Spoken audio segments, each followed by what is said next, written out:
Hi everyone, welcome back. ಇವತ್ತು ನಾನು ನನ್ನ ಮಧ್ಯಾಹ್ನದ ಊಟದ ಪ್ರಿಪ್ರೇಷನ್ ಹೇಗಿರುತ್ತೆ ಅನ್ನೋದನ್ನು ತೋರಿಸ್ತಿದ್ದೀನಿ.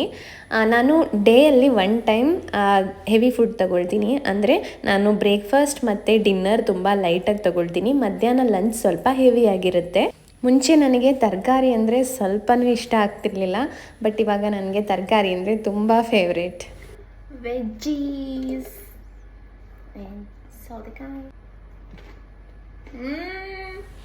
ನಾನು ಈ ಎಲೆಕ್ಟ್ರಿಕ್ ಕ್ಯಾಟಲಲ್ಲೇ ಮಧ್ಯಾಹ್ನ ಲಂಚ್ ಟೈಮಲ್ಲಿ ಸ್ವಲ್ಪ ಸೊಪ್ಪು ಅಥವಾ ತರಕಾರಿ ಏನಾದರೂ ಬಾಯ್ಲ್ ಮಾಡ್ಕೊಳ್ತೀನಿ.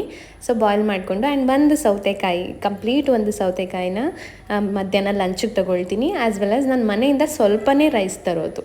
ಈ ಬೀಟ್ರೂಟ್ ಪಲ್ಯ ಮತ್ತು ರೈಸ್ ಕಾಂಬಿನೇಷನ್ ನನಗೆ ಯಾವಾಗಲೂ ತುಂಬ ಇಷ್ಟ. ಸೊ ಫೈನಲಿ ನನ್ನ ಲಂಚ್ ರೆಡಿ ಆಯಿತು. ನಿಮಗೇನಾದರೂ ತರಕಾರಿ ತಿನ್ನೋದು ಇಷ್ಟ ಇಲ್ಲ ಅಂತಂದರೆ ಸ್ವಲ್ಪ ಕಲರ್ಫುಲ್ ವೆಜಿಟೇಬಲ್ಸ್ನ ಪ್ಲೇಟ್ಗೆ ಆ್ಯಡ್ ಮಾಡಿ ನೋಡೋಕ್ಕೆ ಚೆನ್ನಾಗಿ